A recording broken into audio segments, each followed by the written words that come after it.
Alors, j'aimerais d'abord énormément vous remercier de me recevoir ici pour la présentation du livre, d'ailleurs sur le principe de l'invitation et plus spécifiquement pour la présentation du livre. Faut savoir, et je ne cesse de le répéter là où ce peut être entendu, qu'il y a aujourd'hui en France une vraie difficulté à prendre la parole autrement que dans des lieux qui sont ou à la périphérie ou marginaux. Ici, on nous offre la possibilité de prendre la parole. C'est extrêmement rare et de plus en plus rare.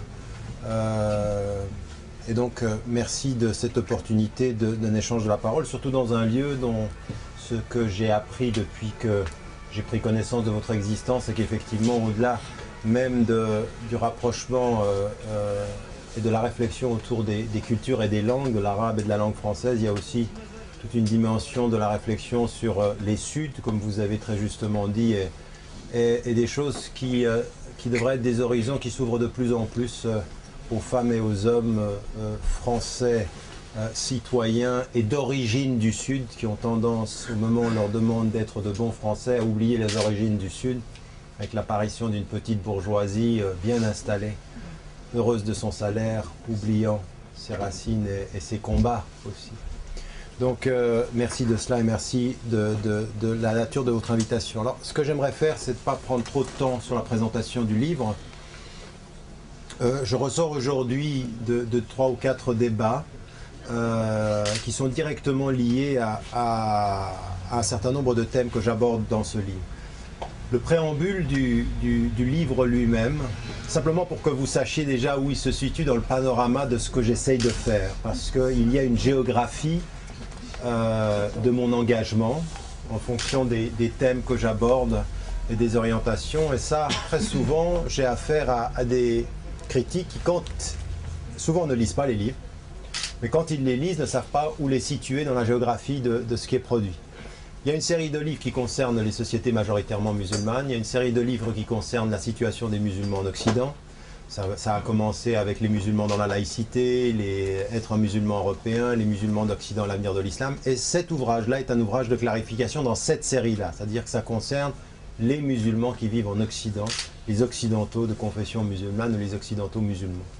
Donc ça fait partie de cette série-là. Il y a une autre série sur les sociétés majoritairement musulmanes, et entre les deux, il y a des ouvrages qui sont des ouvrages sur des fondements théologiques et légaux, théologico-légaux, au sens où j'aborde des questions qui sont liées au fondement du droit et de la jurisprudence, ou à des questions de philosophie, comme aussi La réforme radicale est un livre transversal qui concerne les musulmans du monde contemporain en face des défis du monde contemporain. C'est ni en Occident, ni dans le monde majoritairement musulman. Pourquoi est-ce que je vous dis cela? Parce que souvent, à ne pas comprendre les domaines, on commence à mélanger les méthodologies. Or, les méthodologies sont toujours liées au domaine. Vous avez une méthodologie d'approche en fonction du sujet, du sujet que vous abordez. Si vous faites de la médecine et que vous allez vous arrêter sur le corps humain, la méthodologie qui va être appliquée va être fonction du sujet que vous abordez. Quand vous êtes en sociologie ou en sciences humaines, c'est exactement la même chose. Malheureusement, on a des gens qui confondent tout. Parce qu'on parle d'islam ou parce qu'on parle de questions contemporaines, on pense qu'on peut importer le concept et penser que c'est la même méthode puisque c'est la même, narration ou la métanarration. Tout ça, à mon sens, est un peu simpliste dans ce qu'on a aujourd'hui comme type de rapport à la question islamique d'un point de vue général, et puis ensuite tout ce que ça peut toucher, parce que la question islamique, elle touche un certain nombre d'autres questions que l'on mélange aussi, sans qu'on sache très bien de quoi on parle. Donc voilà, ça c'est la géographie générale. Ensuite, j'avais un éditeur italien qui m'a dit, et il avait raison de ce point de vue-là, il me dit: tous tes ouvrages qui sont épais sur ces différentes personnes ne les lit, fais-nous un ouvrage de clarification simple, pour les gens pressés. C'est-à-dire pour les journalistes qui lisent plus, parce que souvent, moi j'ai des journalistes, ils me répètent 100 000 fois, et même maintenant, après le livre, c'est la même chose, 100 000 fois les mêmes questions, il faut revenir... Tout ce qui fait controverse fait actualité. C'est-à-dire on n'est plus du tout dans le débat d'idées fondamentales, on est dans le débat de controverse superficielle. Et on a l'impression qu'on a des débats nationaux. C'est un peu votre débat sur l'identité nationale. Bonne chance chez vous. Mais enfin bref, ça c'est la réalité qui m'était proposée. Et à un moment donné, je me suis dit, je vais effectivement faire un ouvrage de clarification, d'abord sur la pensée fondamentale, les thèses fondamentales, puis aussi, ensuite expliquer ce pourquoi ces thèses fondamentales, elles font controverse, elles trouvent des ennemis. Des ennemis, parce que ce n'est pas parce que vous avez une parole limpide que vous n'avez pas limpide ou clair, ou qui en fait d'une certaine façon met en évidence un certain nombre de principes qui apparemment sont acceptés mais qui produisent de l'animosité fondamentalement. Et donc c'est ça l'objet du livre. Et donc simplement en termes de thèse fondamentale. Première des choses, dans le préambule, je me suis arrêté à quelque chose qui est aujourd'hui pour moi déterminant, c'est la nouvelle visibilité de cette population occidentale de confession musulmane. Et attention, ce n'est pas un livre sur la France, c'est un livre qui traite des questions françaises, mais avec un angle beaucoup plus large. Parce que je pense que c'est très dangereux pour les citoyens français de confession musulmane de s'enfermer dans ce qui leur est imposé par la classe politique française en matière de ce débat-là. Parce que la France a la prétention à l'universel, en même temps qu'elle a la prétention à l'exception. C'est aussi l'universel des droits de l'homme que l'exception culturelle. Et on veut mêler ceci. Dans les deux cas, qu'est-ce que ça veut dire? On a l'universel que l'on possède et l'exception que l'on protège. Et dans les deux cas, c'est une position, un rapport de distinction par rapport à autrui, et une distinction parfois en termes de donneur de leçons vis-à-vis des autres cultures, et pas forcément par rapport à la culture algérienne. Parce que le traumatisme avec l'Algérie est profond, vous le savez, mais c'est aussi avec les autres cultures. Si vous entendez les Français parler de la culture anglo-saxonne et des Anglais, on est à la limite du n'importe quoi et du presque rien. Enfin, si vous vous rappelez de Monsieur Zemmouri qui ose me dire à la télévision, ben, le seul pays d'immigration, c'est l'Afrique. Je veux dire, franchement, bref, on ne va pas entrer dans ce débat-là. Tout ça pour dire que c'est assez systématique et il faut garder un angle de vue occidental au sens des sociétés américaines, canadiennes, australiennes, néo-zélandaises et européennes, et avec toute la diversité européenne. Donc c'est un texte qui touche tout cela en même temps. C'est-à-dire, qu'est-ce qu'il y a de commun et qu'est-ce qu'il y a de distinct? Parce qu'il faut autant connaître le commun que la spécificité française quand même. C'est-à-dire qu'il ne faut pas s'enfermer dans la spécificité, mais il faut connaître le commun pour pouvoir faire en sorte que le spécifique ne soit pas abordé de façon dogmatique et exclusive. Donc c'est un espèce de rapport tout à fait particulier à la communalité, la communauté ou le caractère similaire d'un certain nombre de défis et en même temps la spécificité de leur traduction dans le champ de la société dans laquelle on vit. Et pour vous, ici, c'est la société française.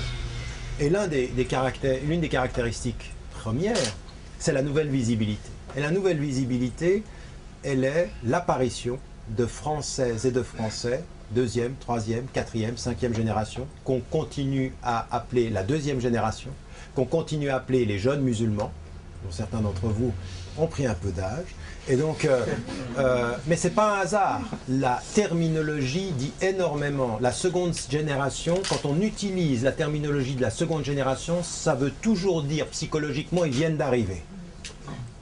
Et quand on dit jeunes, c'est qu'ils n'ont pas encore la maturité. Ceux qui viennent d'arriver et qui n'ont jamais encore acquis la maturité.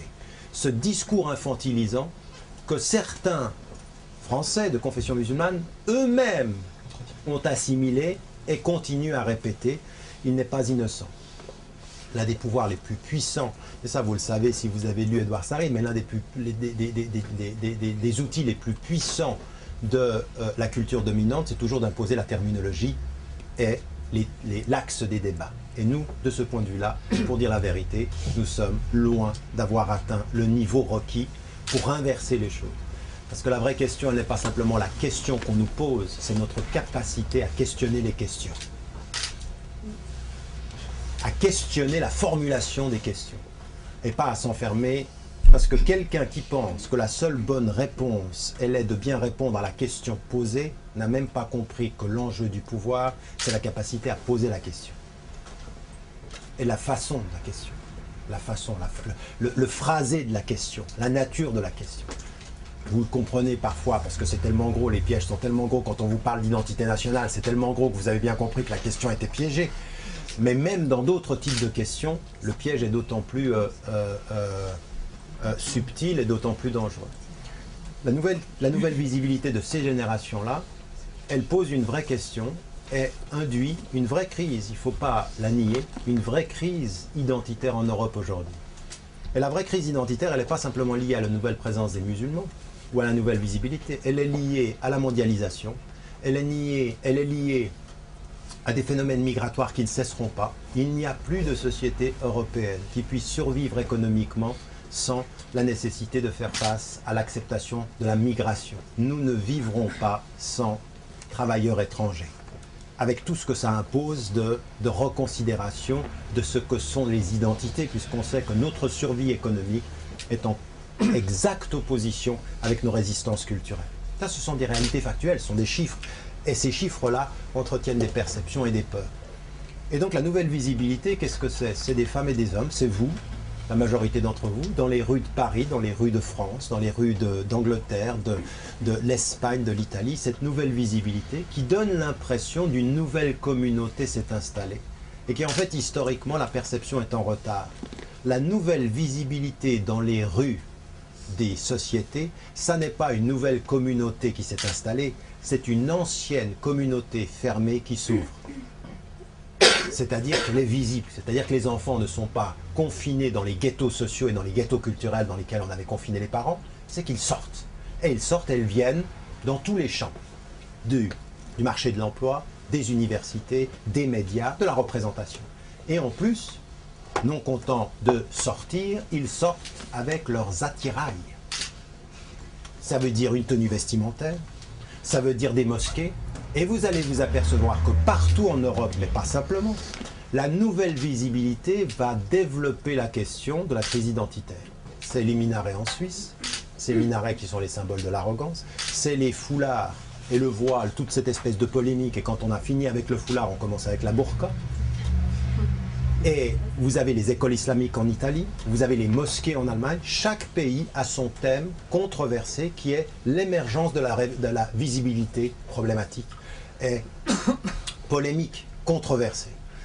Et donc à partir d'un certain moment, ça pose deux questions. La première question pour des gens qui voient ce phénomène arriver, c'est de prendre ça au sérieux. C'est-à-dire de respecter la peur de nos concitoyens. Parce que quand vous voyez vos sociétés changer, il est normal que vous ayez peur. Et donc c'est respecter ça. Mais de le même moment que l'on respecte ça, c'est un discours de conscience politique qui consiste à savoir qu'il y a des partis politiques, et aujourd'hui toute la classe politique française majoritaire, qui va instrumentaliser cette peur à des fins électoralistes. Et pas simplement les partis d'extrême droite. C'est autant la droite que la gauche qui peut instrumentaliser les controverses liées à cette réalité-là. Et donc il faut avoir une attitude extrêmement critique par rapport au discours politique. La classe politique actuellement en France, comme dans beaucoup de pays européens, ne fait plus de la politique, elle fait de la gestion électoraliste. C'est de dire que on n'est pas loin du populisme qui instrumentalise les controverses. Parce que le seul moyen d'éviter la controverse, c'est d'avoir une vision politique, c'est d'avoir une vision d'un projet social. Dites-moi aujourd'hui quelle différence vous voyez dans les projets sociaux qui vous ont offerts par ceux que l'on appelle les partis de droite et ceux que l'on appelle les partis de gauche dans l'horizon des partis classiques, pour ainsi dire, ou classiques ou majoritaires. Donc moi c'est cela qui m'a intéressé, le préambule commence là, puis ensuite c'est de passer en revue les différents problèmes. Et les différents problèmes, c'est de mettre en évidence aujourd'hui cette réalité de la présence et de parler du cadre dans lequel on est, de la citoyenneté, de mettre en évidence aujourd'hui que si vous vous appuyez sur les chiffres et les faits, vous vous apercevez que l'immense majorité des citoyens occidentaux de confession musulmane ont acquis et ont fait un travail formidablement important concernant la compréhension des enjeux nationaux et internationaux. Et c'est ce que j'appelle la théorie des 3 L, c'est-à-dire l'acquisition des 3 L, la langue du pays, parce que quand vous parlez de citoyenneté et d'être un citoyen autonome, vous n'êtes jamais un citoyen autonome et libre si vous ne maîtrisez pas la langue du pays où vous êtes. Mais ça, il ne faut pas attendre à ce que le pays vous l'impose, parce qu'aujourd'hui, il y a des vraies impositions. Aujourd'hui, on apprend la langue, même dans les pays d'origine. C'est pas ça, c'est que quand on est citoyen d'un pays, on a bien compris une chose, si je veux être dans un rapport d'égalité avec quelque pouvoir que ce soit dans la société dans laquelle je suis, si je ne connais pas la langue de communication de ce pays, le pouvoir, je ne l'ai pas. Ça n'est pas possible. Donc il n'y a pas d'autonomie sans maîtrise de la langue. Donc ce n'est pas quelque chose que la victime de discrimination reconnaît au pouvoir qu'il s'impose à elle, c'est ce que le citoyen d'une société en comprend comme étant l'instrument de son émancipation. La langue, la reconnaissance de la loi du pays, à partir du moment où c'est une reconnaissance critique, c'est pas une reconnaissance aveugle. Les pays, les lois de nos pays, ce sont des lois que l'on respecte, mais elles ne sont pas parfaites, elles sont systématiquement sujettes à des réformes, et il faut participer à ce débat critique. Non seulement vis-à-vis des lois, mais également vis-à-vis de leur application. Parce que le grand problème, c'est pas que les lois soient parfaites, c'est que leur application, elle est souvent imparfaite, souvent injuste et souvent discriminatoire. Donc tous ceux qui sont en train de nous bercer avec la laïcité, on n'a aucun problème avec la laïcité. Nous, on a un problème avec votre laïcité à géométrie variable et à discrimination structurelle. C'est ça le grand problème. C'est-à-dire qu'il y en a pour lesquels vous avez admis qu'il y avait autonomie du religieux, puis il y en a d'autres où vous allez leur imposer, mais c'est pas nouveau. Ça, on n'est pas idiot, on a appris l'histoire, on a su qu'en Algérie, vous n'avez jamais imposé la laïcité, parce que la laïcité en Algérie, ça voulait être l'indépendance du religieux. Vous ne l'avez jamais voulu en Algérie. Vous préfériez la laïcité en métropole parce que vous faisiez confiance à ce que vous maîtrisiez. Oui, le pluralisme. Mais en Algérie, il fallait mieux pas de laïcité pour tenir le religieux. Donc, la laïcité, c'est aussi idéologiquement un instrument de pouvoir. Vous l'avez à géométrie variable, ce que disait avec énormément de facilité le grand historien devant l'éternel Adler, qui disait « je n'ai aucun problème avec la démocratie à géométrie variable », disant cela par rapport à Israël, disant qu'évidemment Israël est la plus grande des démocraties du Moyen-Orient. C'était franchement, avec des pays comme l'Égypte, vous n'avez même pas tenté la compétition, vous avez gagné avant de commencer. Et donc en l'occurrence, cette attitude-là est une attitude qu'il faut contester parce que derrière un discours apparemment neutre sur des valeurs, il y a un discours tout à fait sophistiqué sur les pouvoirs. Donc ça, c'est la critique qu'il faut à mon sens faire. Et donc là aussi, la majorité des citoyens ont acquis cette idée aussi du respect de la loi, d'un respect critique, et puis de la loyauté critique aussi, c'est-à-dire que quand vous êtes français, vous êtes pour le bien de ce pays, mais pas un bien aveugle. Vous êtes dans un rapport critique qui consistera à reconnaître les erreurs historiques et à reconnaître et à faire la critique des décisions, des choix. Un bon Français, quand il a une conscience critique, c'est un Français qui peut dire à un gouvernement qu'il a tort il a tort d'avoir été du côté. Parce qu'aujourd'hui, derrière les accords qu'il y a entre la France et le Rwanda, on veut nous faire oublier les dérapages de l'histoire, mais le bon français, c'est celui qui est capable de dire que la politique française en Afrique est une politique coupable. Moi, je veux dire, le français qui, à mon sens, soutient le gouvernement dans la politique africaine, il ne fait pas du bien à la France, ni aux Africains, ni aux principes, ni à la justice. C'est une gestion qui, parce qu'elle fut coloniale politiquement, demeure une gestion coloniale économiquement aujourd'hui et culturellement. Il faut aussi se rendre compte aujourd'hui de la capacité de nuisance, de l'hégémonie culturelle qu'il y a sur les pays africains aujourd'hui au nom du principe de la francophonie, une francophonie qui, derrière ce qu'elle propose, ne propose pas simplement une langue, elle propose des relations de pouvoir. Enfin, ça, ce sont, pour moi, des choses qui sont déterminantes dans notre débat. Donc, ce que je suis en train d'essayer de dire dans ce livre-là, c'est ces trois L dont je vois l'émergence, et je dis, et j'explique, j'essaye de mettre en évidence la thèse, que ça, c'est aujourd'hui, on est passé à une étape de la post-intégration. Qu'en fait, le succès de l'intégration, c'est d'arrêter de nous parler d'intégration. Et que ceux qui, sous prétexte de dire « oui, intégrez-vous », sont en train de nous dire « venez, entrez chez nous », ils sont encore en train de nous dire, il y a un chez nous, il y a chez vous. C'est-à-dire que sous prétexte d'ouvrir la porte, ils ont quand même mis une porte entre nous et eux. Et que la réalité, c'est que le succès de l'intégration, c'est de dire c'est fini, on ne parle plus d'intégration. Notre vraie réalité en tant que citoyen, moi la seule réalité que je connaisse, c'est ma contribution à la collectivité. Et ma contribution, elle est autant une contribution de générosité humaine que de critique intellectuelle.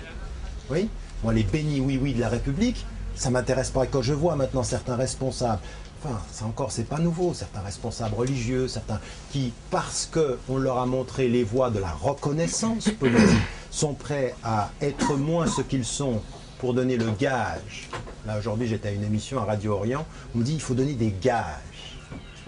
Donnez-nous des gages, que vous êtes bien dans le coup. Mais quel gage j'ai à donner, moi? Si ce n'est la réalité de ma quotidienneté, de ma citoyenneté, du fait que je m'y engage. J'ai rien à prouver. Si ce n'est, si vous m'imposez le fait que je ne suis pas complètement comme vous, et que vous pensez que pour que je sois comme vous, il faut que je vous prouve que je ne suis plus comme moi. Ce discours-là de rapport culturel et de rapport de pouvoir, il est extrêmement dangereux. Et il y en a qui l'ont complètement intégré parmi les citoyens français de confession musulmane ou parmi ceux qui viennent du Sud. Au sens où, quand on vient du Sud, il y a quand même un ancien rapport historique de domination qu'on n'a pas dépassé. Bref, ça pour dire qu'on est passé au stade de la post-intégration, que les chiffres, non, mais moi je parle pas sur le rapport de perception. Je sens bien que dans le rapport de perception, on utilise des mots. Aujourd'hui, on est même revenu en arrière en France. Aujourd'hui, on parle presque plus d'assimilation. Il y en a qui sont en train de dire non, la France, elle n'est même pas intégrationniste, elle est assimilationniste. Et il faut que vous l'acceptiez. À Rome, fait comme les Romains. Ça veut dire disparaître. Le seul musulman acceptable est le musulman invisible. Donc tu vas m'enlever les minarets, tu vas m'enlever ces foulards, tu vas t'habiller comme tout le monde, tu vas faire comme tout le monde. Et un bon musulman, un musulman modéré, il fait comme tout le monde, il boit du whisky. Non mais vous rigolez. Non, ne minimisez pas, ne minimisez pas ça. C'est un discours qui passe. C'est un discours qui passe. Et en plus, on va vous ajouter des qualificatifs. Ah, ça, c'est le modéré, c'est le laïque. Là, j'étais avec Mohamed Sifawi dans une émission. Il s'appelle Mohamed, donc ça passe. Il faut ajouter laïque et dire, il se présente à gauche et il m'a mis dans l'extrême droite. Voilà. Bref, sujet clos. Ça me restait sur le cœur, il fallait que je dise quelque chose. Mais c'est pas bien en même temps parce qu'il n'est pas là. Enfin, je l'ai dit quand il était là. Donc en l'occurrence, ça, c'est une dimension qui est importante. Et le passage à la post-intégration est, de ce point de vue-là, chiffre à l'appui de montrer que maintenant on est dans une autre dimension. Mais ça m'amène à dire deux choses. Il y a autant un travail à faire, et ça c'est vrai, qu'il y a un travail, on ne peut pas ne pas considérer qu'il y a un travail à faire de l'intérieur de nos sources religieuses. C'est-à-dire dans les interprétations, dans les lectures. Ça c'est un vrai travail critique. Je ne dis pas que ce que je dis d'abord, c'est qu'il a évolué, ce discours-là, et je dis qu'il faut qu'on continue à le faire. C'est vrai sur la question des gestions des mosquées, sur la question des femmes, sur la question vraiment d'attitude, même des choses qui sont extrêmement pointues sur le fait de changer de religion, des choses sur lesquelles ça fait polémique, il faut en parler entre nous, mais des questions aussi beaucoup plus fondamentales sur, par exemple, la question de l'autorité dans les espaces musulmans. L'autorité, c'est-à-dire qui a la parole, qui a le droit de, cette espèce de démission qu'il y a des communautés musulmanes vis-à-vis des savants. Et là, on peut pas, on a les savants qu'on mérite, on ne peut pas simplement dire aux savants, de toute façon, vous ne comprenez rien, et puis vous nous dites le halal et le haram. Oui, mais eux disent, dans le silence de nos questions, des questions des communautés. Et là, c'est ce que j'appelle de mes voeux, c'est un vrai travail critique que nous avons à faire. Celui-ci, il fait partie du débat, il va faire évoluer les choses, et on a besoin de le continuer. Je parle dans le texte des questions qui sont liées à la question des femmes, à la question de la violence, à la question de la violence, à la question de la résistance. Quand j'entends aujourd'hui des gens avec lesquels j'étais pendant 15 ans qui me disent il faut qu'on apaise le peuple français. Pour apaiser le peuple français, on va ne plus parler de tout ce qui fâche. Et l'une des choses qui fâche, c'est la Palestine. Donc on n'en parle pas. Moi je suis français citoyen, je m'occupe de la France.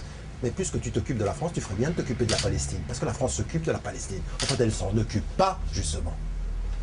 Elle s'en occupe pas, c'est une politique de laisser les Américains décider, mais plus de soutenir. Il faut quand même savoir que le mur qui descend de 20 mètres, Il y a 3 pays qui se sont engagés à fournir le matériel. Les États-Unis, Israël et la France. En plus de l'Égypte. Je veux dire, c'est du matériel. Donc attendez, je veux dire, à partir de là, non, je ne vais rien dire, moi je suis citoyen français. En fait, tu n'es pas citoyen français. Tu as tellement intégré le fait qu'avant d'être un citoyen français, on te perçoit comme musulman, c'est qu'au nom de ton islam, tu refuses d'être un citoyen français. Tu es plus critique. C'est ça la réalité. C'est qu'ils ont réussi à mettre la tête dans certains, c'est que tu es tellement musulman que tu dois prouver que tu es français, et quand tu dois prouver que tu es français, tu ne parles pas de ce qui fâche. Donc tu deviens un musulman soft et un français invisible. Ça, c'est le danger, ça c'est une vraie question. Et donc j'en parle aussi dans l'ouvrage en essayant d'aborder ces questions-là. Donc là, la question religieuse. Puis ensuite, il y a les vraies questions qu'il ne faut pas minimiser non plus. Ce sont des vraies questions sociopolitiques, c'est-à-dire aujourd'hui qu'il faut développer un vrai discours sur la discrimination, sur la marginalité, sur le pouvoir. Il y a des gens aujourd'hui, vous savez, le débat sur la question de l'identité nationale. Je veux dire, quand vous entendez aujourd'hui Marine Le Pen et Jean-Marie Le Pen sourire en disant « c'est notre débat, ça », ils ont parfaitement raison. La France aux Français, c'était la formule économique et politique de ce que l'identité nationale est à la question culturelle, c'est la même chose. Ce qui se traduit sur la question de l'identité nationale en termes culturels, c'est mettre en termes culturels ce que l'extrême droite mettait en termes politiques et économiques, c'est-à-dire l'exception, la culture, qui sont français, puis après vous avez une liste de ce qui va caractériser. Et donc ils se sentent très bien là-dedans, en disant on a ethnicisé la question politique. Et donc aujourd'hui on a cette tendance à ethniciser et à islamiser les questions sociopolitiques. Raison pour laquelle il faut qu'on ait un vrai discours de ce point de vue-là et qu'on interpelle les politiques. Malheureusement, quels sont les politiques qui aujourd'hui se présentent avec des visions sociales, des visions à long terme, et qui considèrent ce nouveau nous dont on parle. Parce que dans le texte aussi, je reprends le manifeste pour un nouveau nous, qui est vraiment un manifeste qui est l'inscription en termes de valeurs et de principes de nos différentes appartenances, mais avec des visées, des objectifs communs en matière de justice, en matière de valeurs, et nous pouvons nous retrouver sur ces questions-là. Nous pouvons nous retrouver sur ces questions-là, et ça, on l'a vu à maintes reprises. Le problème aujourd'hui, c'est que souvent nous nous retrouvons contre. C'est-à-dire contre la guerre en Irak, contre le massacre qu'il y a eu il y a une année à Gaza. On a beaucoup plus de peine à se retrouver pour. C'est-à-dire pour un projet, pour quelque chose.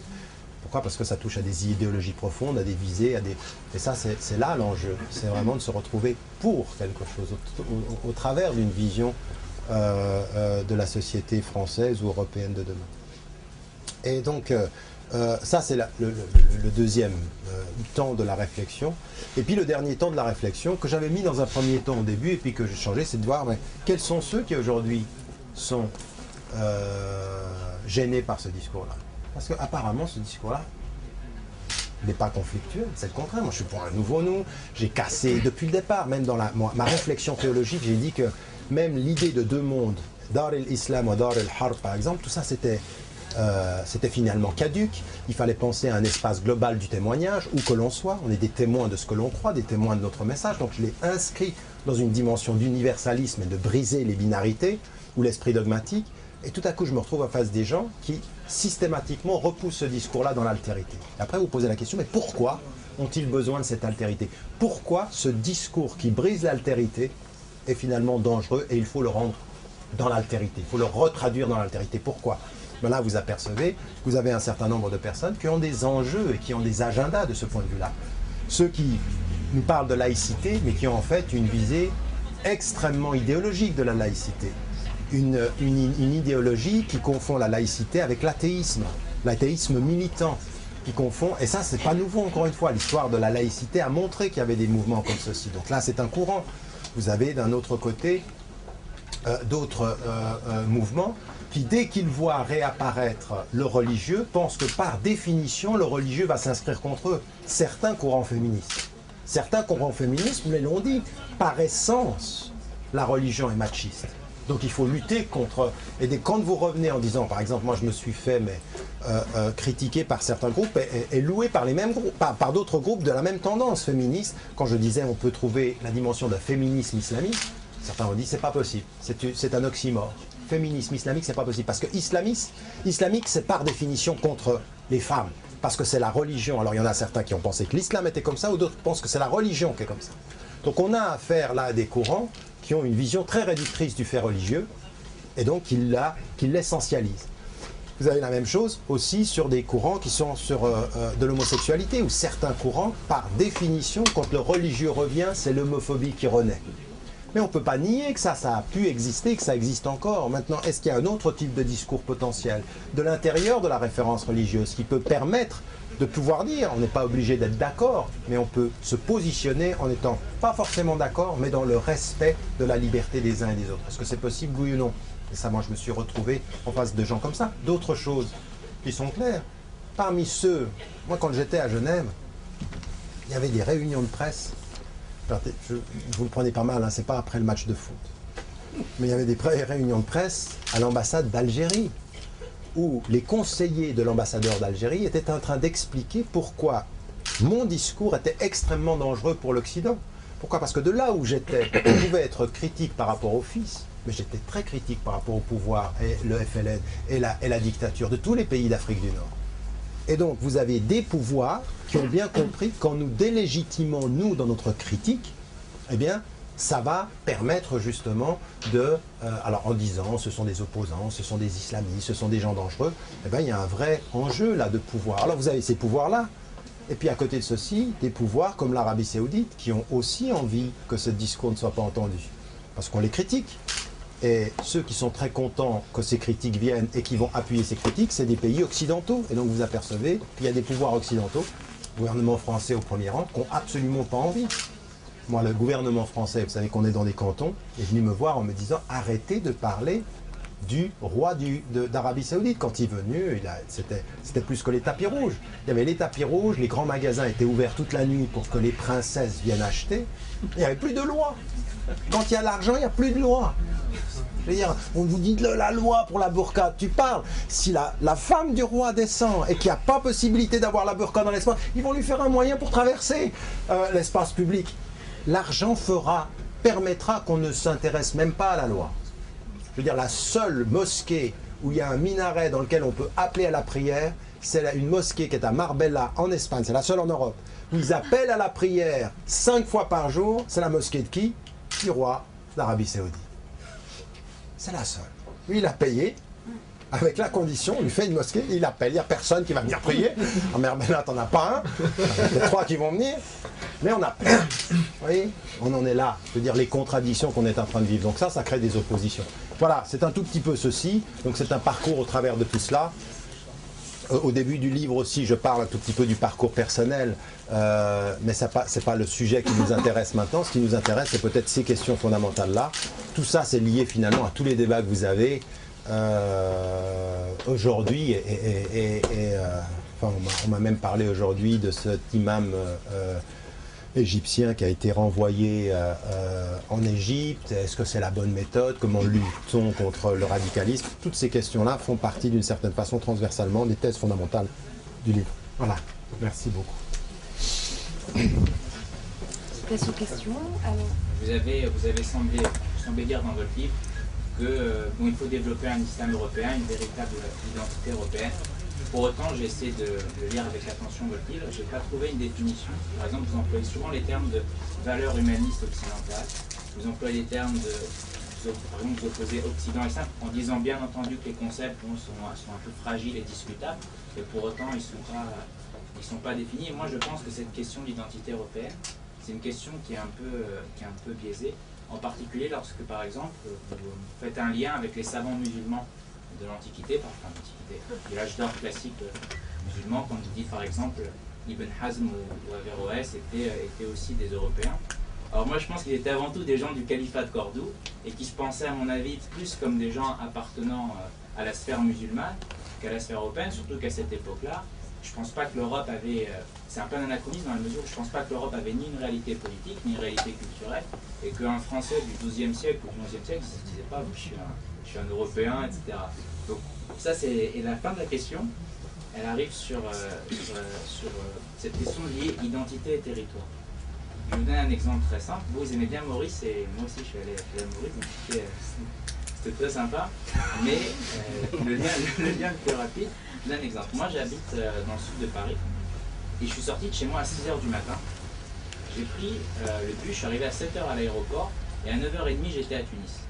Donc en 3 h 30, j'étais en fait dans un pays arabe, dans une autre ère entre guillemets civilisationnelle ou culturelle, en 3 h 30 de temps. Donc lié à mon avis l'identité au territoire aujourd'hui, c'est quelque chose qui est à mon avis du 19e siècle ou du 20e siècle. C'est pas quelque chose du 21e siècle dans la mesure où les distances elles ont plus de sens aujourd'hui. Aujourd'hui vous pouvez faire, moi j'ai payé 200 € et en 3 heures de temps j'étais à Tunis, je parlais arabe et je mangeais des beignets frits frais le matin. C'est très agréable. Vous voyez ce que je veux dire? Donc, et vous étiez dans la même aire culturelle que le sud de Paris? Non, le sud de Paris, c'était plutôt dans le quartier chinois, donc c'est vraiment là. Vous n'êtes pas dans le quartier colonisé par les Tunisiens? Non, c'était pas le quartier colonisé par les Tunisiens. Non, je plaisantais. Allez-y, terminez. Mais je n'ai pas trouvé ce quartier-là. Donc ce que je vais vous expliquer, c'est donc cette idée de faire un lien avec ces penseurs musulmans du XIe siècle en disant qu'ils sont européens, c'est peut-être une relecture audacieuse et peut-être pas tout à fait correcte à mon avis. Et puis le second point, lier l'identité au territoire, je pense que maintenant l'enjeu c'est peut-être de penser l'identité sans territoire et de penser l'identité dans la culture, et ça implique à mon avis de penser l'identité dans la langue, dans le patrimoine. Vous insistez dans votre ouvrage sur l'idée qu'il faut redécouvrir le patrimoine ancien, etc. Mais plus pour avoir confiance. Moi je pense qu'il faut le redécouvrir pour pouvoir penser l'identité liée à la culture et non pas nécessairement au territoire. Je ne sais pas où vous avez pris de mon ouvrage, celui-ci ou un autre, l'idée que j'associais l'identité à la territorialité. Je ne sais pas où vous avez situé ça. Déjà, l'idée que je traduis, qui est celle que nous avons tous une multitude d'identités, est déjà dans le soubassement de la formule, l'idée que associer identité et territorialité est un danger, et non seulement dangereux, mais c'est faux. Quand je dis que j'ai de multiples identités, j'associe mon identité à plusieurs dimensions. Quand je dis je suis égyptien de mémoire, je la place dans l'historicité. Quand je dis je suis musulman de religion, je la place dans la transcendance et dans le rapport au philosophique. Quand je dis que je suis suisse de nationalité, je le place dans le politique. Donc, etc. Et je dis même que je suis marocain ou mauricien d'adoption, c'est-à-dire que j'ai des choix d'expression identitaire. Et qu'ensuite, quand je parle de l'universalisme, que vous n'avez pas mentionné ici, ça brise complètement l'idée de l'identité qui serait simplement territoriale, parce qu'elle est fondée sur des principes. Donc quand je dis aujourd'hui que des gens comme Ibn Hazm ou Ash-Shatibi participent de l'expression, je ne dis pas comment forcément eux se considéraient, mais comment eux, dans l'histoire de l'Europe, ont apporté à la contribution même légale de l'Europe, mais c'est l'Europe qui les a disqualifiés de son histoire. En d'autres... Non, je veux dire, par exemple, Avicenne ou Averroès, vous prenez n'importe quel philosophe actuel, il vous dira très bien, oui, c'est grâce à Avicenne et Averroès qu'on a redécouvert Platon. Non, on vous dira... Non, attention. La disqualification n'est pas le fait de ne pas nommer. La disqualification, c'est la façon dont on nomme.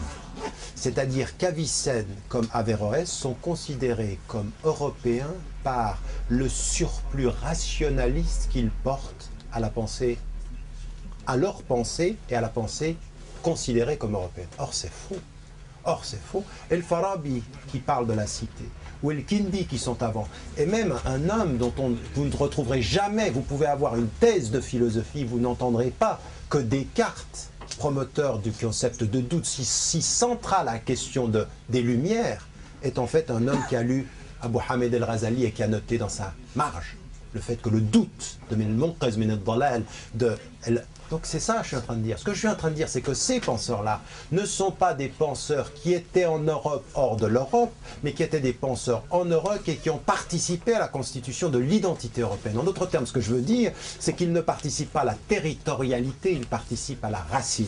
Mais à la racine de quoi? Du territoire? Non. À la racine de la rationalité, à la racine d'un rapport philosophique à l'environnement et d'un rapport légal à l'environnement également. Dans une démarche de reconnaissance, vous voudrez qu'on reconnaisse que ces gens-là ont participé à la pensée européenne? Non, non, je ne suis pas simplement dans une démarche de reconnaissance. Ce que je suis en train de dire, c'est que déjà, ça me paraît important, parce que c'était là, ce que vous me citez, c'est un passage où je réponds au pape, en disant, quand il dit les racines européennes sont grecques et chrétiennes, je dis non, mais il faut arrêter avec ça. C'est une erreur scientifique et philosophique. Donc ça, c'était ma réponse, c'est pour ça que j'ai cité ça. Maintenant, dans la dimension de mon identité, je ne l'ai jamais située dans la territorialité. Quand je dis aujourd'hui, je suis un Européen de confession musulmane, je ne situe pas ceci dans l'ordre de la territorialité, parce que même un Européen de confession musulmane ou un Européen de culture, ça veut, sur le plan strict, rien dire, parce que même en Europe, vous avez des spécificités culturelles.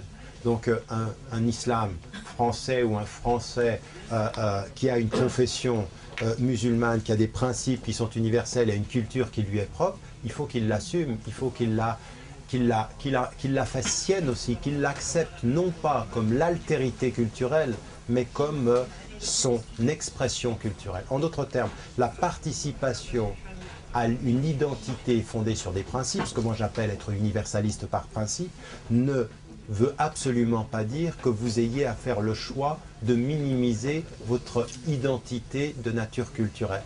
C'est ça que je suis en train de dire.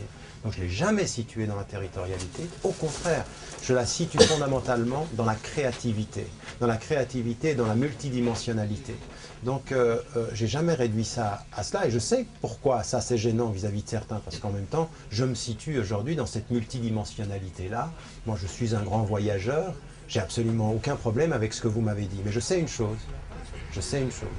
C'est qu'il faut absolument trouver les moyens pour que vous, Français du sud de Paris, dans l'univers culturel du sud de Paris, qui n'est pas l'univers culturel de la Tunisie, vous ayez une dimension de bien-être.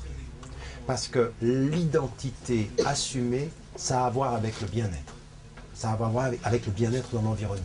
Et ça passe par de multiples facteurs. Et en d'autres termes, moi, je n'ai pas envie d'un Tunisien de culture mal dans sa peau au sud de Paris, ou un Français du sud de Paris qui n'est bien dans sa peau qu'à Tunis. Ma vraie question elle est celle-ci. Comment fait-on, avec les principes que l'on a, avec les déterminations philosophiques qu'on peut avoir, les choix que l'on a pour déterminer un bien-être là où on est? Mais ce n'est pas nécessairement lié aux cultures et aux images. Voilà. Si vous Ah non, mais j'ai pas dit ça, écoutez-moi, j'ai pas dit ça. J'ai dit c'est multidimensionnel. Monsieur, et puis ensuite, Je peux simplement poser la question, et qui n'est pas, je ne pense pas que ce soit forcément du côté de la philosophie qu'on va trouver une réponse, parce que d'abord, il y a énormément de paramètres différents, et l'Europe dont on parle, c'était l'Europe chrétienne, enfin ce qui faisait la globalisation, et donc la relation, bon, enfin bref. Ce qui m'intéresse, c'est plutôt que comment vous voyez que, si vous avez vu dans un débat à la télévision, vous étiez sur les bords de pouvoir dire quelque chose que moi je considère comme fondamental, mais je le dis aussi, c'est-à-dire le problème que l'émigration en France est quelque chose d'extrêmement important, elle est même quasiment comparable aux États-Unis, selon des modalités qui sont radicalement différentes. Et vous avez introduit, me semble-t-il, la différence entre assimilation et intégration. Et ma génération qui a travaillé là-dessus, qui du reste auquel il n'y a eu que très peu de contact par rapport à celles qui travaillent maintenant, de nouveau là-dessus, parce que c'est rémanent comme problème, nous savons que c'est un point important. Je vous donne quelques points, me semble-t-il, mais vous les connaissez certainement. Vous étiez donc dans cette émission sur les bords de pouvoir déborder du bon côté les ministres et les autres interlocuteurs sur la question de l'intégration, qui n'est pas du tout la même chose que celle. Et je vous donne comme exemple, en 1924, il y a eu une enquête linguistique en France. Et sur 40 millions d'habitants, malgré les épouvantables tueries de la Première Guerre mondiale, il y avait 14 millions de personnes qui étaient de langue française, qui n'étaient pas de langue française, qui étaient bilingues. Et il y avait 6 millions de personnes qui ne parlaient que leur langue d'origine. C'est-à-dire qu'en France, la France comprenait 4 langues, non pas de patois, mais des langues, vous savez, des langues germaniques, le languedocien, enfin l'occitan, etc.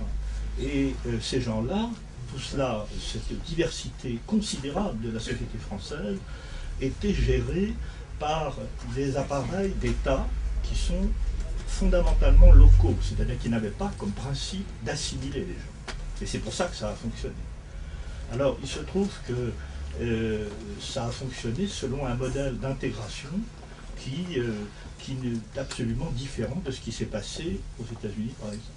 Voilà, alors je dis ça parce que, au lieu d'aller chercher la pensée universelle philosophique, c'est quel est l'état de l'émigration arabo-musulmane en France. Et je rappelle à ce propos que un ministre de l'Intérieur, Chevènement en l'occurrence, avait dit en fin 80, quand il était ministre de l'Intérieur, avait rappelé qu'il fallait compter sur 3 générations à peu près 14 à 15 millions de personnes d'origine maghrébine. Chiffre absolument gigantesque. Alors, se n'est-il trompé? Je ne sais pas, mais c'était ce qu'il avait fait dans les travaux qu'il avait proposés. Et donc, si vous passez à la question. Oui, Désolé, la question, je me demandais si ces données que vous laissez ne pourraient pas être reprises et précisées dans tous les débats qu'il y avait sur la question de l'identité nationale. La folie à l'heure actuelle, c'est qu'elle est présentée sous un mode d'assimilation, et alors que l'histoire très récente de la France montre tout à fait autre chose. Ouais, c'est pas ce qu'on peut faire avec ce que j'ai dit.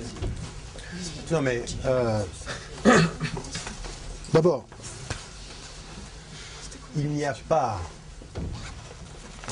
d'accident ou il n'y a pas de hasard à l'expression de la question telle qu'elle est posée. La question de l'identité nationale, c'est bien cette idéologie-là qui est une idéologie ou qui est une visée d'assimilation, c'est-à-dire de déterminer une liste de critères de ceux qui sont à l'intérieur pour assez clairement déterminer les critères de ceux qui n'y sont pas.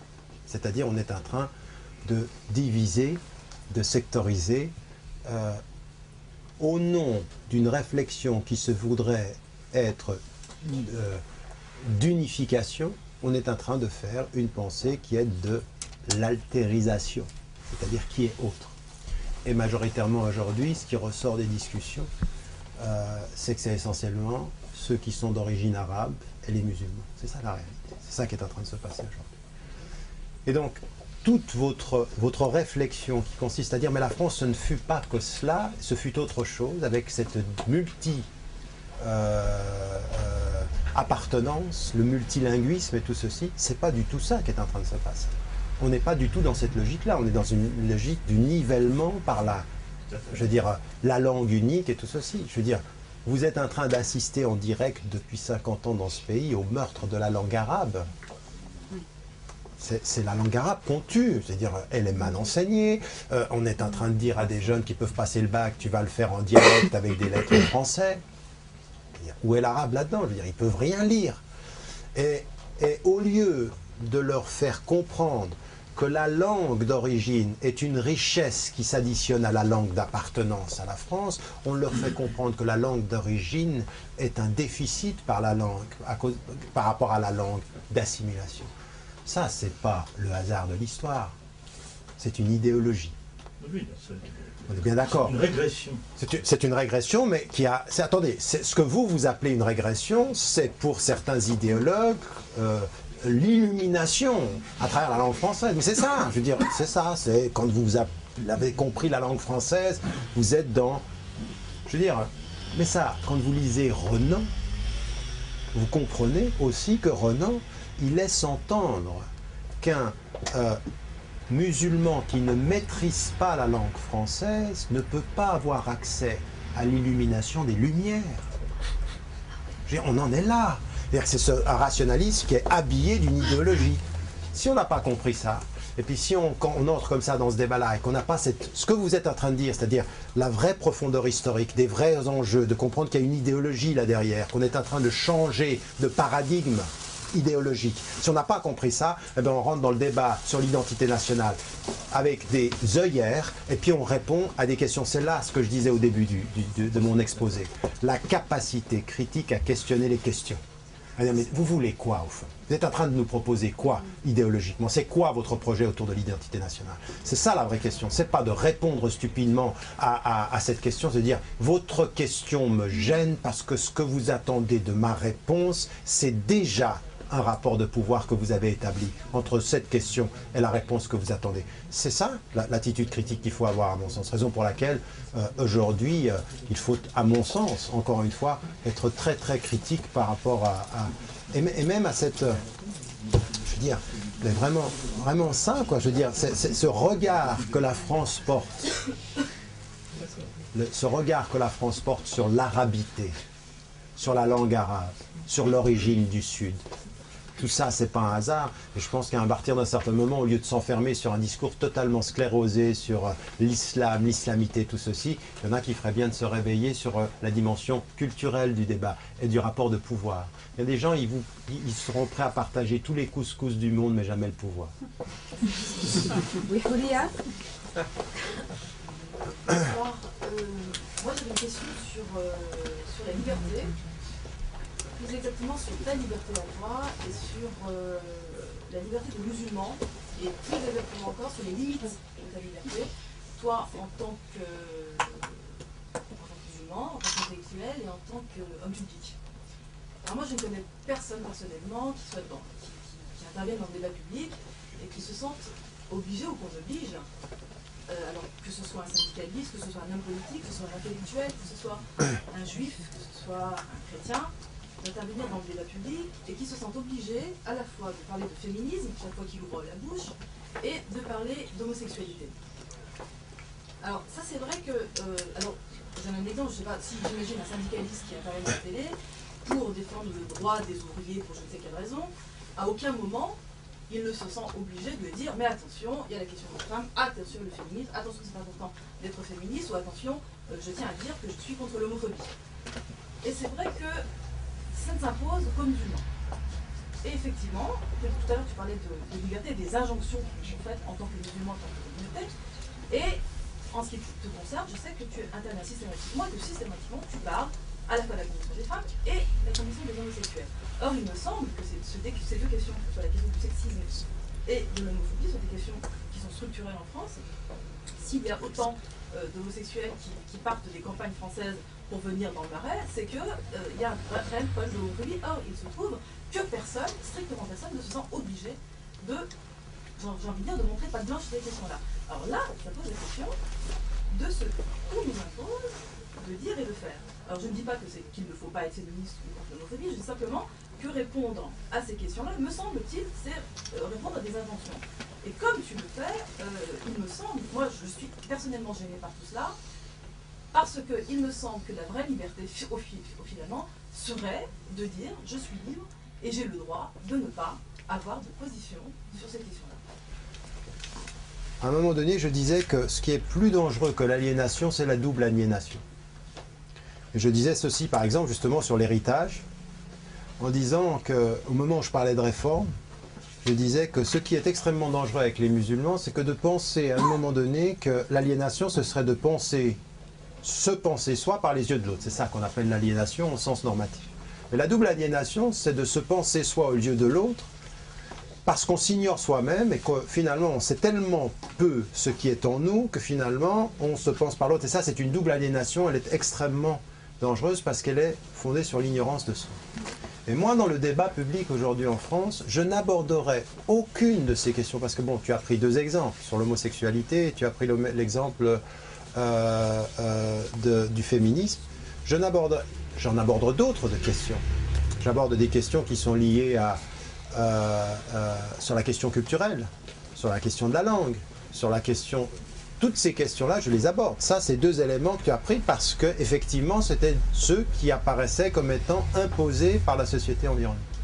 Je n'aborderai aucune de ces questions si je n'étais pas intimement persuadé que ces questions font problème dans ma communauté religieuse.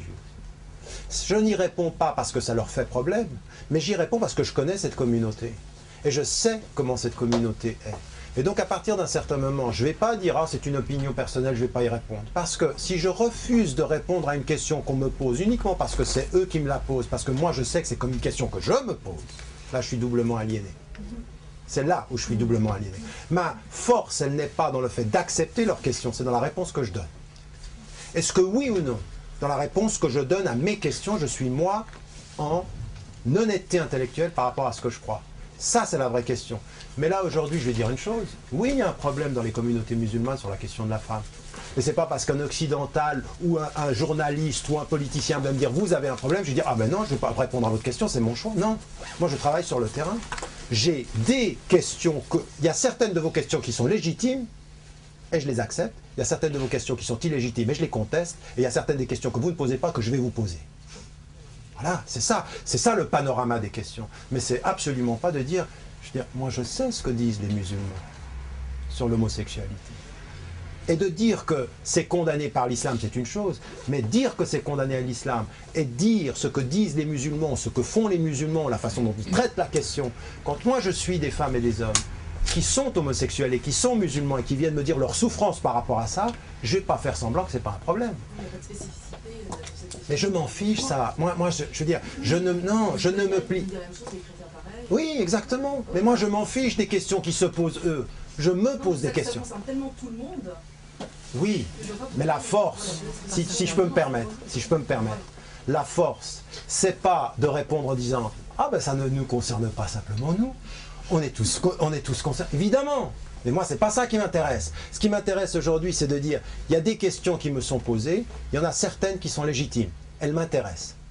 Elles ne m'intéressent pas parce que j'ai envie de faire plaisir à mon interlocuteur, mais parce que j'ai envie d'être critique à mon parcours, vis-à-vis de mon parcours. Et je dois répondre à ces questions-là.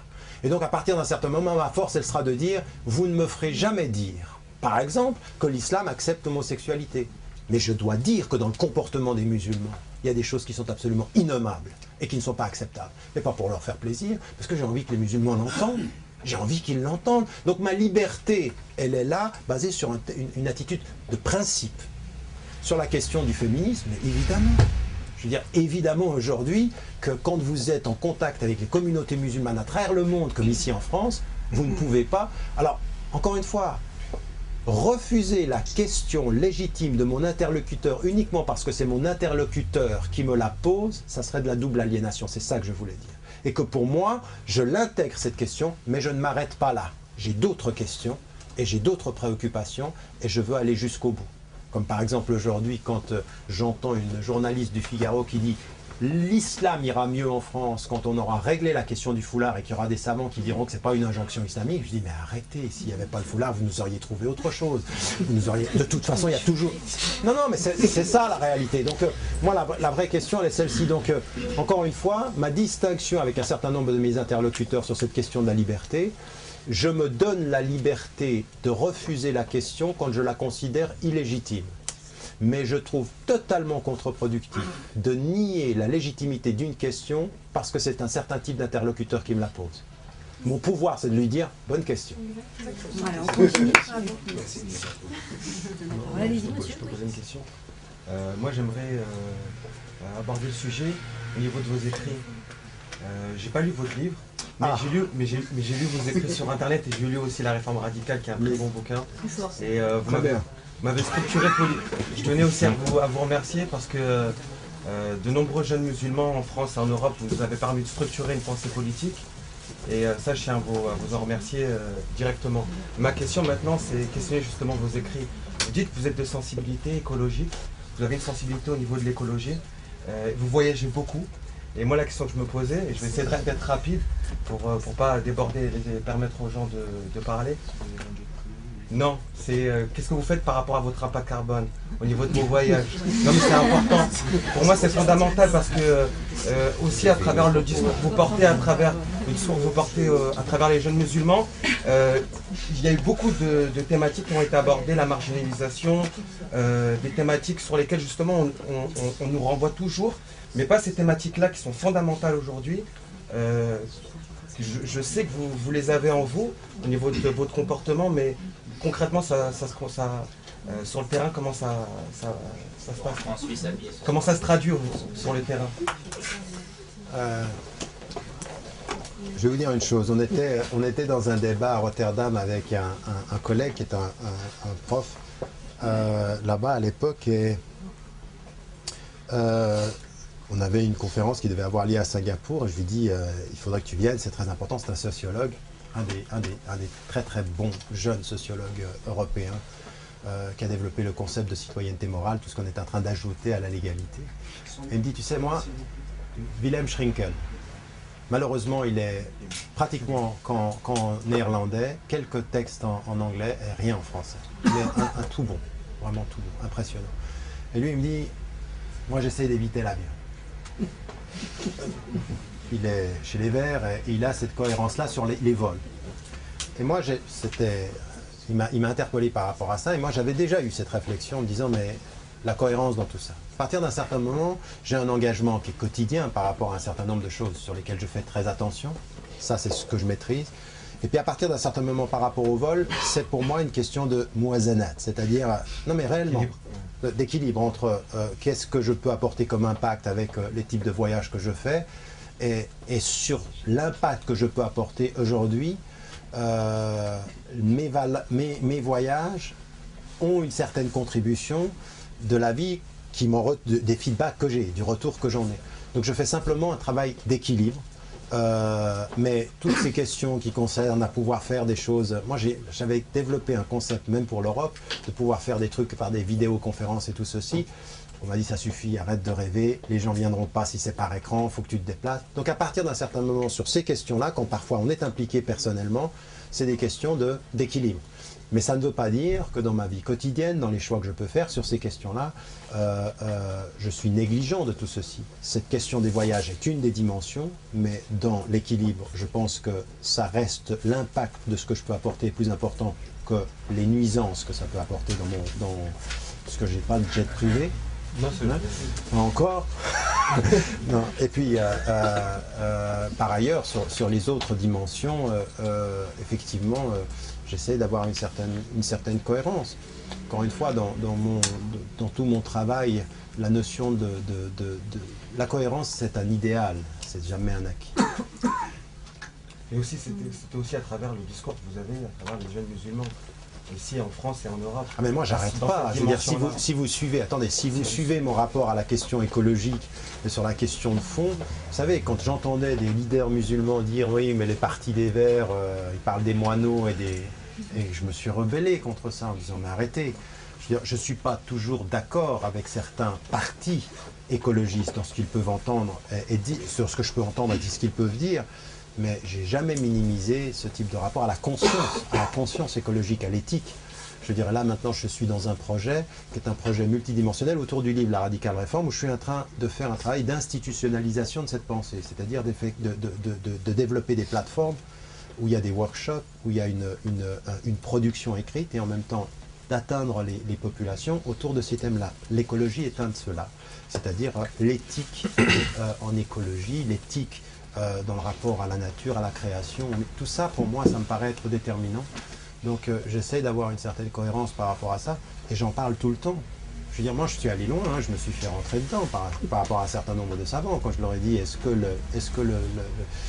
que la viande bio est plus halal que... On m'a dit non. Voilà. Et je continue à croire que peut-être que aussi.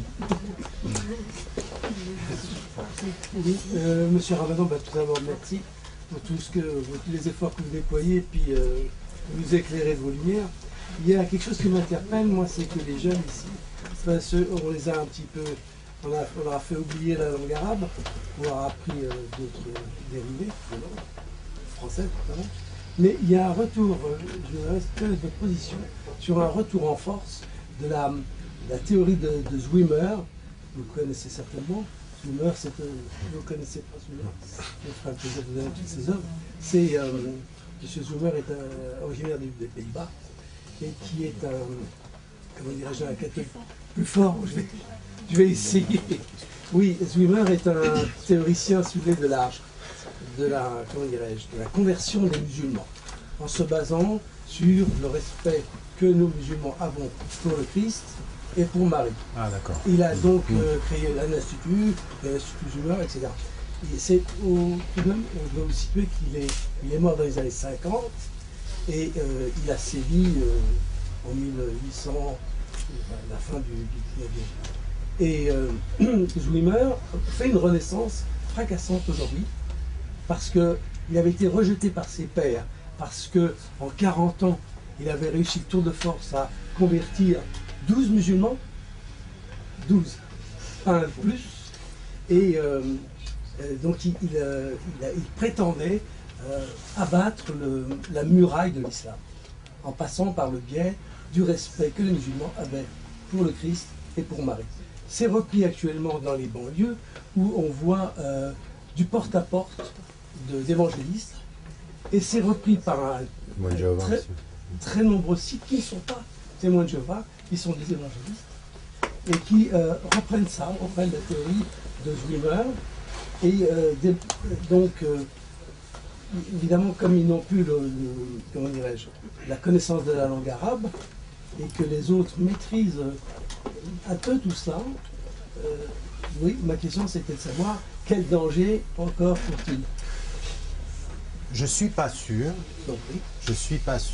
que la maîtrise de la langue arabe soit l'élément décisif quant à la protection.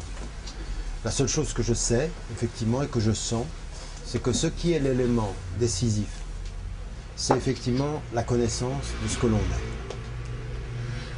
C'est ça qui est en train de manquer aujourd'hui. Et moi, ce qui m'intéresse, c'est, encore une fois, vous savez, moi, je me suis fait des ennemis quand il y a 20 ans de cela. Je commençais à écrire des articles là-dessus parce que j'avais fait des recherches. Ensuite, je l'ai confirmé il y a une quinzaine d'années dans un ouvrage. Puis ensuite, dans le dialogue avec Nérin, en disant Hukm al-Ridda, c'est-à-dire le fait de changer de religion, est sujet à des diversités d'opinions, dont une spécifie le fait qu'il n'y a pas à tuer la personne qui change de religion, que c'est permis en islam. Ça, je m'étais fait... Puis ensuite, maintenant, c'est quelque chose qui est débattu et plus largement débattu. Et ce que je pense, c'est qu'au niveau des jeunes et des moins jeunes, le fait de la vraie liberté est toujours fondé sur la connaissance. Et aujourd'hui, il y a quelque chose, il faut le considérer comme ça, je veux dire, au-delà de la langue, il y a quelque chose qui a été donné par les premières générations de femmes et d'hommes qui sont venus s'installer en Occident, qui ne passaient pas par la connaissance, qui ne passaient pas par la langue, mais qui passaient par une espèce d'atmosphère familiale qui a fait que ça a blindé. Je veux dire, on voyait bien, certains voyaient bien que leurs parents ne connaissaient rien de l'islam, mais ils les voyaient comme c'était naturel, c'était dans leur vie, c'était dans la culture, tout était, en fait, tout faisait sens. Et en fait, cet amour, cette surprotection, les garçons, les filles, tout ça, ça les a protégés. Aujourd'hui, ça se délite.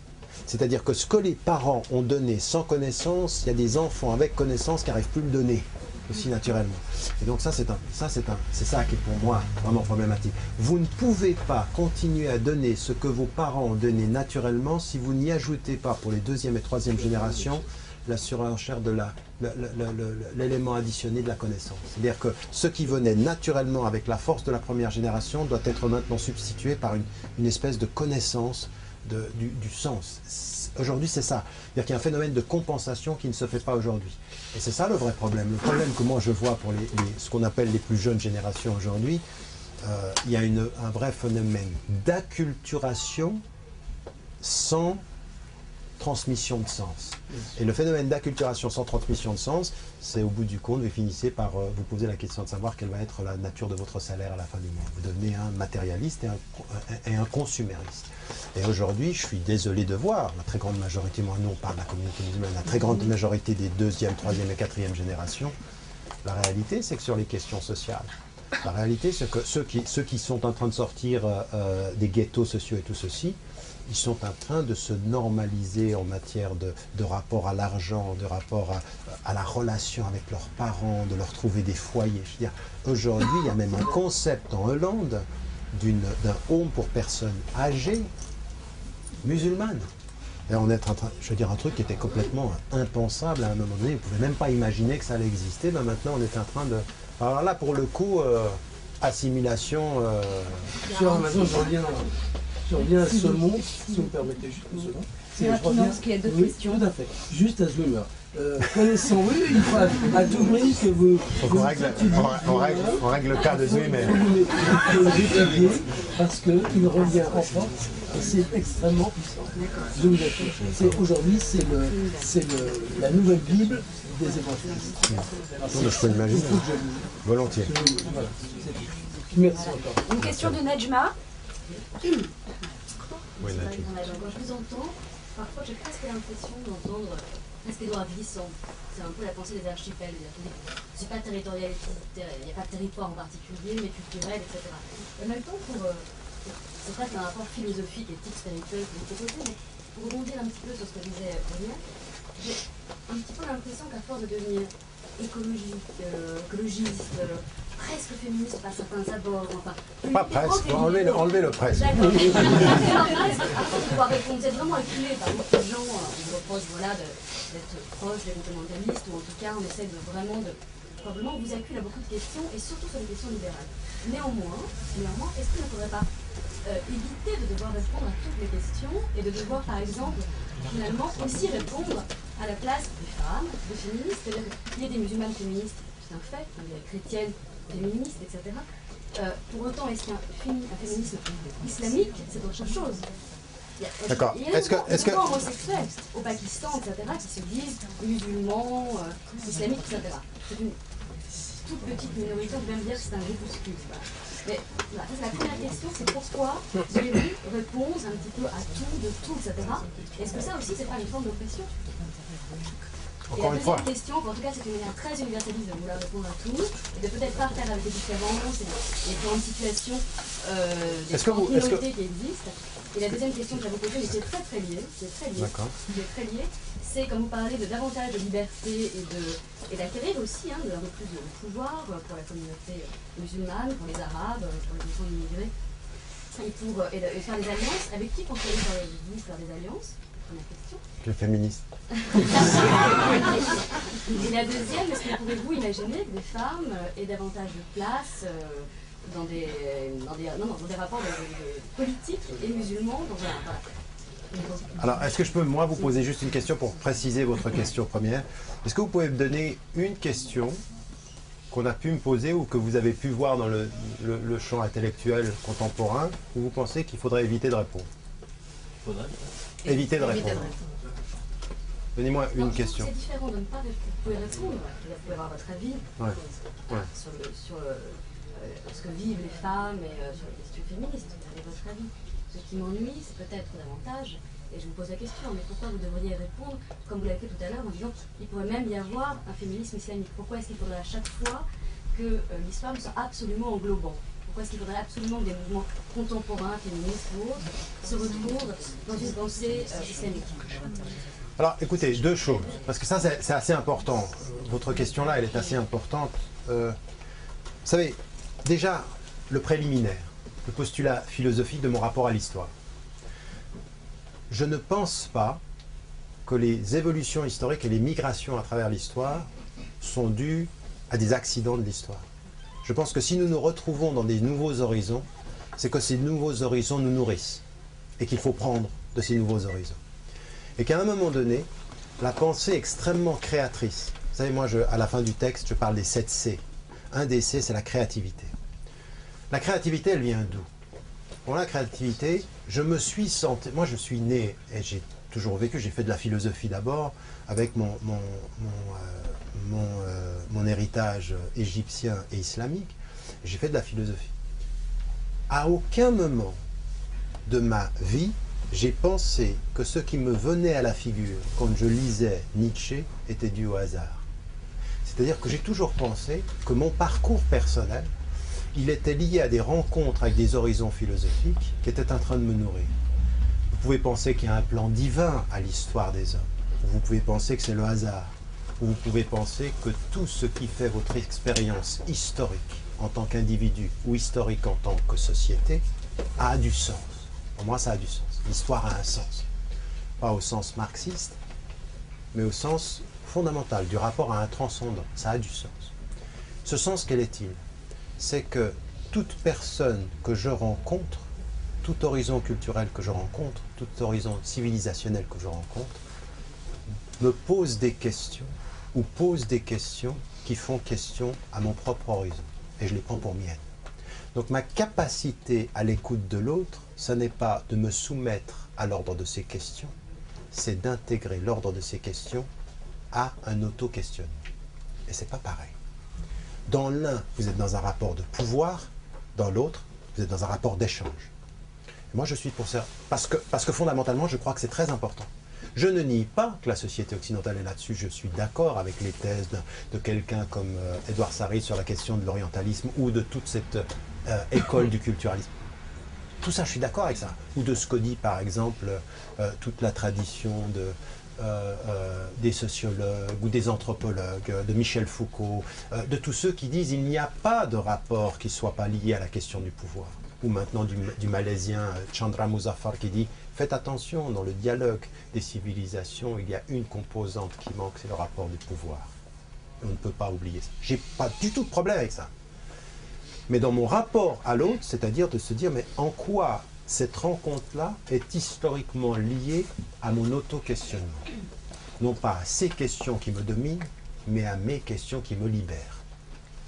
À mes questions qui me libèrent. C'est-à-dire que comme un homme qui pourrait être émancipé par des questions féministes, c'est ça? De sa condition d'homme. Complètement. Mais complètement. Ah non, mais vous souriez et je prends au sérieux votre sourire. Complètement. Complètement. C'est-à-dire que ma rencontre avec une femme qui me pose les questions de son autonomie et de son émancipation est une question qui se pose à ma masculinité pour savoir comment je me libère d'un rapport au machisme. Si on n'a pas compris ça, on n'a pas compris le rapport entre les deux. C'est ma thèse. C'est comme ça que je le conçois. Mais ça, c'est très important quand vous avez fait des études religieuses. Très important. Parce que vous le vouliez ou non, quand vous êtes en rapport avec des textes, ce rapport-là, vous l'avez en permanence avec des communautés. Elles vous questionnent sur le type de rapport que vous avez à l'interprétation. Elles vous questionnent. Donc vous avez autant un type de rapport à l'interprétation, l'approche interprétative, qui est un pouvoir, qui est une autorité, que vous avez ceci